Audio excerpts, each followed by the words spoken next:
사랑으로 순종하라 라는 제목으로 오늘 말씀 함께 나누도록 하겠습니다. 여러분 날씨가 너무 덥죠? 에드먼튼이 이렇게 더운 적이 없다고 하는데 밴쿠버는 어제 44도까지 올라갔다고 해요. 더운 날이지만 건강 잘 챙기고 우리가 다시 모일 수 있는 날까지 여러분 어, 몸을 잘 또 보호하면서 가족들 잘 챙기면서 우리 다시 건강한 얼굴로 얼굴 봤으면 좋겠습니다. 우리가 2주 전에 뉴시리 캐러티즘 6번째 질문과 답을 함께 고백했습니다. 우리 다시 한번 그 6번째 질문을 함께 고백해 보도록 할게요. 우리는 어떻게 하나님을 영화롭게 할 수 있습니까? How can we glorify God? 우리는 하나님을 즐거워하며 사랑하고 믿으며 하나님의 뜻과 명령과 율법에 순종하는 것으로 그분을 영화롭게 합니다. We glorify God by enjoying Him, loving Him, trusting Him, and by obeying His will, command, and love. 네, 하나님을 영화롭게 하려면 어떻게 해야 한다고 합니까? 우리가 하나님의 말씀에 순종해야 한다고 하죠. 순종하는 것으로 우리는 그분을 영화롭게 한다고 합니다. 그리고 우리가 하나님의 말씀과 명령을 지키는 그 동기, 모티베이션은 바로 하나님을 사랑하기 때문이라고 우리는 배웠습니다. 그런데 하나님을 사랑하지 않아도 하나님의 말씀을 지킬 수 있는 경우가 있다고 했어요. 그게 언제냐면 내가 원하는 축복을 받고 싶을 때, 그 축복을 받기 위해서, 그리고 내가 찬양을 받고 내가 영광을 얻기 위해서 말씀을 지키게 되는 유혹들이 우리의 삶에 항상 있다고 했습니다. 그래서 오늘은 우리가 왜 하나님의 말씀과 명령에 순종해야 하는지를 다시 한번 우리 마음에 새기고 머리에 기억하고 몸으로 행동할 수 있는 우리가 되기를 소망하는 마음으로 함께 말씀을 듣기 원합니다. 오늘 본문 말씀은 예수님께서 성경에서 가장 중요한 명령을 서머라이즈해서 우리에게 가르쳐주고 계세요. 우리가 아까 찬양으로도 고백했던 것처럼 하나님을 사랑하라. 그리고 이웃을 사랑하라. 그리고 이것이 온 율법과 예언서의 내용이라고 말씀하셨습니다. 이 두 계명의 온 율법과 예언서의 본뜻이 달려있다라고 말씀하셨어요. 여기에서 온 율법과 예언서는 우리가 The Old Testament라고 부르는 구약 성경입니다. 전에 제가 여러분에게 설명을 했던 적이 있었어요. 우리에게는 The New Testament, 신약 성경이 있지만 이스라엘 백성들에게 그리고 예수님이 이 땅에 계실 그때에는 신약 성경이 없었습니다.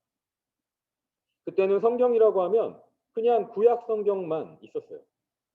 우리에게는 신약 성경이 있기 때문에 그 전에 기록된 성경을 구약 성경이라고, The Old Testament라고 부를 수 있는 이유가 있지만 그 당시 사람들에게는 구약 성경이라고 부를 이유가 없었던 거예요. 그들에게는 성경이 그냥 성경이었던 것입니다. 그런데 그들이 그 성경을 부르는 다른 이름이 있었어요. 이게 바로 타나크라는 이름입니다. 모세 오경이라고 부르는 성경의 제일 처음 5권이 있죠. 창세기, 제네시스가 있고요. 출애굽기, 엑소더스가 있고요. 레위기, 레베리쿠스가 있고요. 민수기, 넘버스가 있고요. 신명기, 듀터로노미가 있습니다. 이 5권을 모세 오경이라고 하는데 이 5권에는 하나님의 법, 하나님의 율법이 기록이 되어 있어서 이 5권들을 부르는 그 이름은 히브리어의 법이라는 뜻을 가진 단어가 있어요. 그게 토라거든요. 그래서 그 5권을 토라라고 부릅니다. 그리고 예언자들, 선지자들이 쓴 책을 예언서라고 하는데 그래서 그 예언서를 예언자들이라는 뜻의 단어인 네빔이라는 단어로 부르기 시작했어요. 그리고 마지막으로 시편이나 잠언, Psalms나 Proverbs 같은 글들 있잖아요. writings가 있는데 그 writings를 히브리어로는 케루빔이라고 불렀어요. 그래서 토라, 네빔, 케루빔 이 세 단어의 첫 번째 히브리 알파벳을 따서 타나크라고 불렀습니다. 요즘에도 우리가 이렇게 앞에 글자만 따서 약자를 많이 쓰잖아요. 어브리비에이션을 많이 쓰는데 이 타나크라는 단어도 그런 형태인 것입니다. 예수님께서 그러니까 온 율법과 예언서라고 하실 때는 성경을 말씀하시는 거예요. 이 성경의 내용이 하나님을 사랑하고 이웃을 사랑하라는 그 두 계명이 이 성경의 가장 중요한 가르침이라는 것을 말씀하고 계신 것입니다. 예수님은 우리에게 하나님을 어떻게 사랑하라고 그렇다면 오늘 말씀을 하시는가 한번 살펴보면 예수님께서는 마음을 다하고 목숨을 다하고 뜻을 다해서 사랑하라고 하십니다. 마음을 다한다는 것은 겉과 속이 우리의 아웃워드하고 인워드가 다르지 않게 사랑하라고 말씀하시는 거예요. 우리가 예배 시간에 예배도 드리고요. 기도도 하고요. 말씀도 읽고요. 그렇게 하지만 누군가의 강요에 의해서 억지로 사랑하는 마음이 없이 하는 게 아니라 마음과 행동이 함께 하나님을 사랑하는 표현이 되어야 한다는 거예요. 우리가 지지난주에 또 계속해서 함께 배웠었던 내용 중에 이런 것이 있었죠. being과 doing이 반드시 함께 있어야 한다는 것. 마음만 있어도 안 되고 행동만 있어도 안 된다는 겁니다. 둘 중에 하나만 있다면 그것은 진짜 사랑, 진정한 사랑이 될 수 없다는 거예요. 마음이 있고 그 마음을 나타내는 행동이 따라와야만 진짜 사랑, 찐 사랑이 되는 거예요. 예수님은 마음을 다해서 사랑하라고 말씀하시면서 그 다음에는 목숨을 다해서 사랑하라고 말씀하십니다. 목숨을 다해서, 생명을 다해서, 우리의 라이프를 다 바쳐서 사랑하라는 말씀이시죠. 이것은요, 우리가 생명을 가지고 살아있는 모든 시간과 순간에 하나님을 사랑하라는 말이에요. 그런데 여러분, 이 목숨, 이 생명이라는 단어는 우리가 그냥 이 땅에서 사는 동안에 가지고 있는 생명만을 말하는 것이 아닙니다. 우리가 영어 번역을 한번 보면 이렇게 써 있어요. 한국말로는 내 목숨이라고 돼 있지만 영어에는 with all your soul이라고 돼 있어요. 우리의 영, 우리의 soul, 우리의 영혼을 다해서 사랑하라고 말씀하십니다.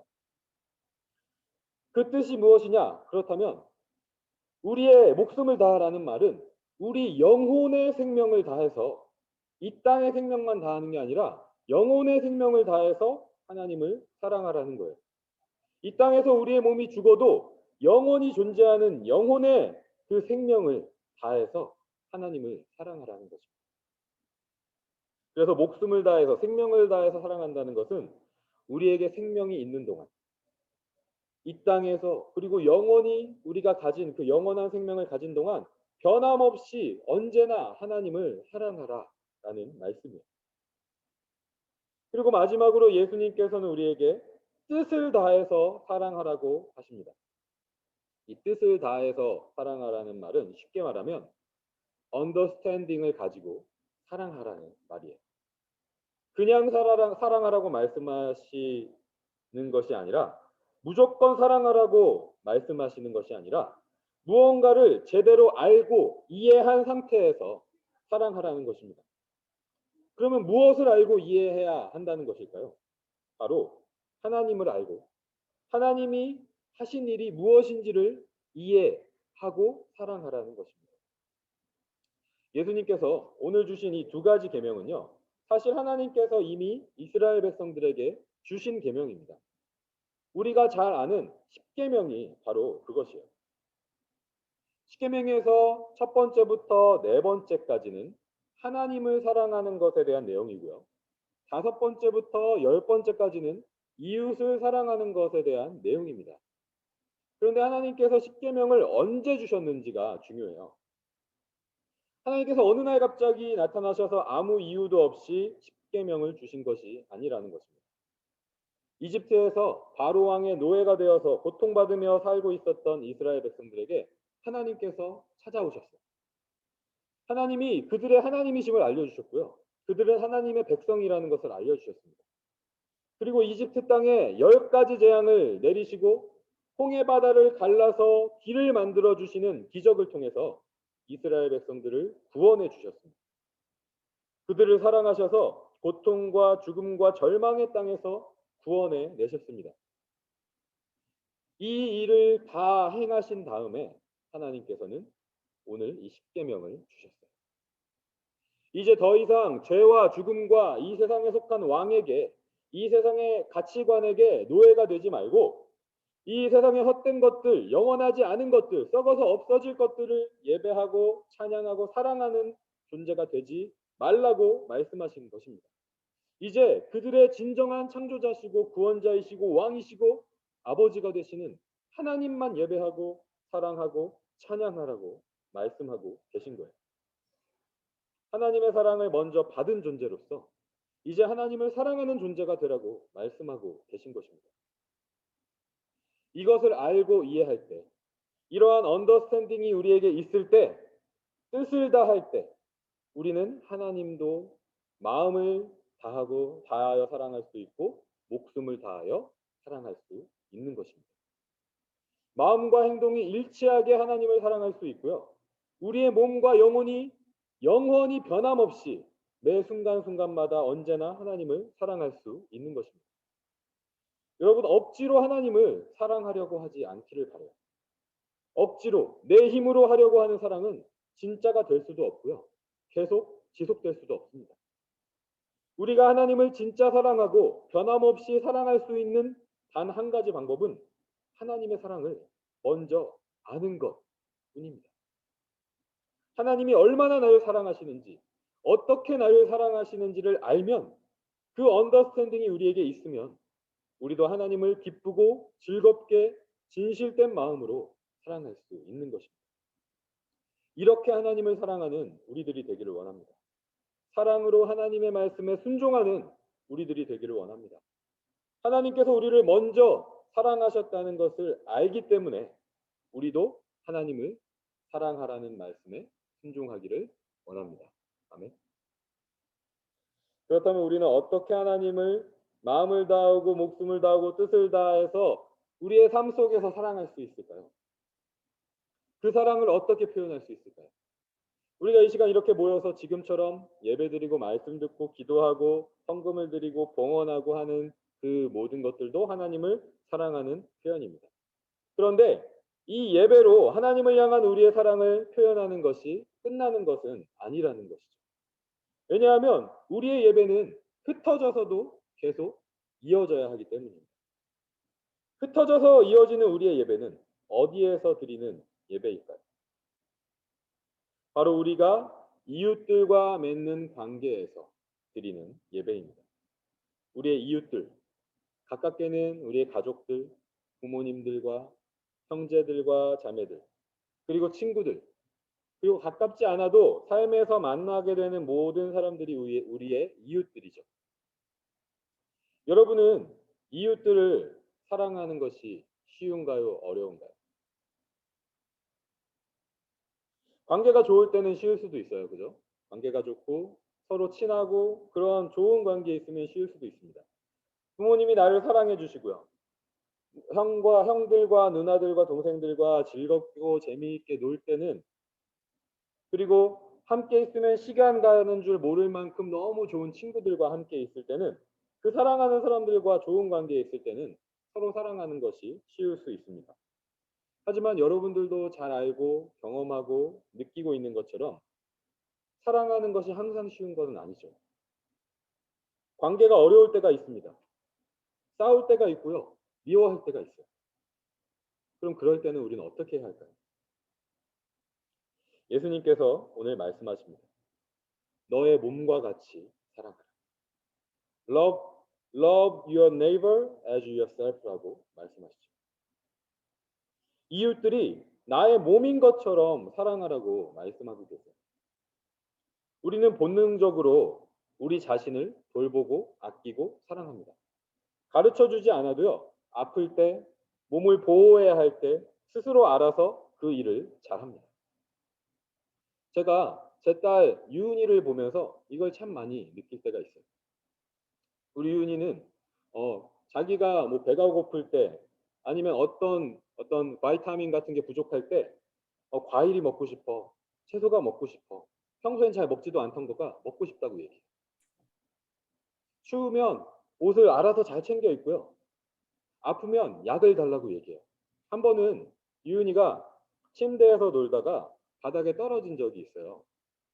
겉으로 봤을 때는 그냥 멀쩡해 보여서 팔이 조금 아프다고 하는데 괜찮다고 생각했어요. 그런데 유은이가 뭐라고 얘기했냐면 아빠 병원에 가봐야 될 것 같아. 말도 잘 못하는 애가 병원에 가봐야 될 것 같다는 거예요. 그래서 별로 아파 보이진 않았지만 그냥 데리고 응급실에 갔어요. 평소에 그런 이야기를 하지 않던 아이니까 혹시 모르니까 병원에 한번 가보자. 그래서 이멀전시에 갔는데 이멀전시에 가서도 너무 그냥 평소처럼 재미있게 즐겁게 놀고 있는 모습을 보면서 오늘 왠지 속은 것 같은데 라는 생각을 했습니다. 그런데 선생님을 만나고 아프다고 하는 그 팔을 엑스레이 이제 그 스캐닝을 했어요. 그랬더니 정말 팔이 부러진 거예요. 어릴 때는 어른이 됐을 때는 이제 팔이 부러지면 이렇게 똑 부러지는데 어릴 때는 팔이 뼈가 똑 부러지진 않는데요. 그냥 그 안에서 약간 우리 나뭇가지가 이렇게 부서지는 것처럼 이어져 있는 상태에서 뼈가 부러진대요. 그래서 저희들은 그걸 몰랐던 거예요. 그래서 정말 유은이가 말했던 대로 병원에 오지 않았으면 큰일 날 뻔한 상황이었던 거죠. 이런 모습을 보면서 우리가 우리 스스로를 잘 돌보고 케어하는 그런 본능이 있다라는 걸 유은이를 보면서 다시 한번 느꼈었습니다. 우린 가르쳐 주지 않아도 스스로를 보호할 줄 알아요. 그죠? 돌볼 줄 압니다. 만약에 내가 잘못한 일이 있을 때도 자기 자신을 스스로 미워하고 자책하기도 하지만 그 미워하고 자책하는 마음이 다른 사람을 미워할 때보다 오래 가진 않아요, 절대. 다른 사람들이 뭔가를 잘못했을 때는 어떻게 그럴 수 있어? 어떻게 저렇게 말할 수 있어? 어떻게 저렇게 행동할 수 있어? 라고 생각하면서 그 미움을 오랫동안 간직하기도 하지만 내가 잘못했을 때는 그 미움을 오래 간직하지는 않아요. 기본적으로 우리들은요, 스스로를 사랑하고 용서할 줄을 압니다. 배고프면 밥을 먹어야 된다는 걸 알고요. 추우면 옷을 입어야 한다는 걸 알고요. 아프면 병원에 가야 한다는 것을 압니다. 우리가 이웃을 내 몸이라고 생각한다면 관계가 좋을 때나 나쁠 때나 그 이웃을 돌볼 거라는 거예요. 필요한 것을 제공해주고 친절을 베풀 수 있을 거라는 것입니다. 그래서 우리가 이웃을 사랑할 수 있는 열쇠, 키는 이웃이 내 몸인 것처럼 생각하고 여기는 것입니다. 그래서 하나님께서는 우리를 교회로 부르셨는데 그 교회를 그리스도의 몸이라고 불러주셨어요. 예수 그리스도 안에서 한 몸이라는 것을 기억하면서 그 지체들이 내 몸이라고 생각하면서 서로 사랑하라고 말씀하신 것입니다. 사도 요한은 요한일서 4장에서 이 부분을 확실하게 다시 한번 우리에게 말해줍니다. 같이 한번 읽어볼게요. 요한일서 4장 7절과 8절 말씀을 같이 한번 한 목소리로 읽겠습니다. 사랑하는 여러분, 서로 사랑합시다. 사랑은 하나님에게서 난 것입니다. 사랑하는 사람은 다 하나님에게서 났고 하나님을 압니다. Beloved, let us love one another, for love is from God, and whoever loves has been born of God and knows God. 사랑하지 않는 사람은 하나님을 알지 못합니다. 하나님은 사랑이시기 때문입니다. Anyone who does not love does not know God, because God is love. 여러분, 이것이 바로 그리스도의 몸된 교회의 존재 목적이에요. 하나님을 사랑하고 이웃을 사랑하는 것이 우리의 목적입니다. 왜냐하면 하나님이 사랑이시기 때문에 라고 말씀하세요. 그런데 여러분, 한 가지 우리가 반드시 기억해야 할 게 있어요. 사랑은요, 어떤 거든지 다 받아주고 인정해 주는 것은 아닙니다. 하나님께서 이스라엘 백성들을 사랑하셔서 그들을 죄와 죽음의 다스림으로부터 구원해 내셨어요. 그리고 영원한 생명을 주는 하나님의 말씀의 다스림을 받게 하셨습니다. 구원받은 이스라엘 백성들이 하나님만 예배하지 않고 하나님의 말씀만 따르지 않고 다른 신이나 우상을 섬기면서 이 세상의 가치관을 따를 때는 언제나 그들에게 벌을 내리셨습니다. 다시 죄와 죽음의 상태로 돌아가려고 할 때는 벌을 내리셔서 돌아오게 하셨어요. 그리고 예수님은요, 우리가 받아야 할 그 모든 벌을 십자가에서 우리 대신 다 받으심으로 완전한 구원을 이루셨습니다. 그래서 우리는 더더욱더 죄와 죽음으로 돌아갈 수 없는 거예요. 예수님의 십자가 사랑과 은혜를 받은 우리들은 더 감사하고 더 기뻐하면서 죄를 미워하고 하나님만 사랑할 수밖에 없는 것입니다. 죄와 죽음의 상태를 그대로 내버려 두는 것은 사랑이 아니라는 것을 우리는 반드시 기억해야 합니다. 우리가 사는 이 세상은요, 하고 싶은 대로 내버려 두라고 말합니다. 사람들이 살고 싶은 대로 받아주라고 말해요. 그것이 사랑이라고 얘기해요. 하나님의 말씀과 어게인스트 되지만 그래도 사랑을 사랑으로 받아주라고 얘기하는 게 이 세상입니다. 그런데 하나님은 그러한 세상에서 그러한 가치관에 있는 우리를 건지심으로 우리를 사랑하신다는 것을 보여주셨다는 것을 여러분 꼭 기억하기를 바랍니다. 하나님은 이 세상이 말하는 것처럼 이 세상이 말하는 사랑이 사랑이라고 말씀하지 않습니다. 하나님은 우리를 사랑하셔서 영원한 생명을 주시려고 우리를 죄와 죽음에서 구원하셨고 예수 그리스도께서 그 구원을 십자가 죽음과 부활로 완성하셨습니다. 그리고 성령님께서 우리가 그 구원을 계속해서 이뤄갈 수 있도록 우리와 항상 함께 하고 계신다. 이 사랑을 우리가 기억함으로 하나님의 말씀에 순종하는 우리 엎드림 학생부가 되기를 주님의 이름으로 간절히 축복하고 소망합니다. 우리 마지막으로 오늘의 뉴 시리 캐레키즘 7번째 질문을 함께 고백하면서 마치도록 할게요. 우리 함께 읽겠습니다. 하나님의 율법은 무엇을 명하고 있습니까? What does the law of God require? 개인적이고 완전하며 지속적으로 순종하라고 명하고 있습니다. 우리는 우리 마음과 목숨과 뜻과 힘을 다하여 하나님을 사랑하고 이웃을 나 자신같이 사랑해야 합니다. 하나님이 금하시는 것은 결코 하지 말아야 하며 하나님이 명하시는 것은 늘 행해야 합니다. Personal, perfect, and perpetual obedience. That we love God with all our heart, soul, mind, and strength, and love our neighbor as ourselves. What God forbids should never be done, and what God commands should always be done. 아멘.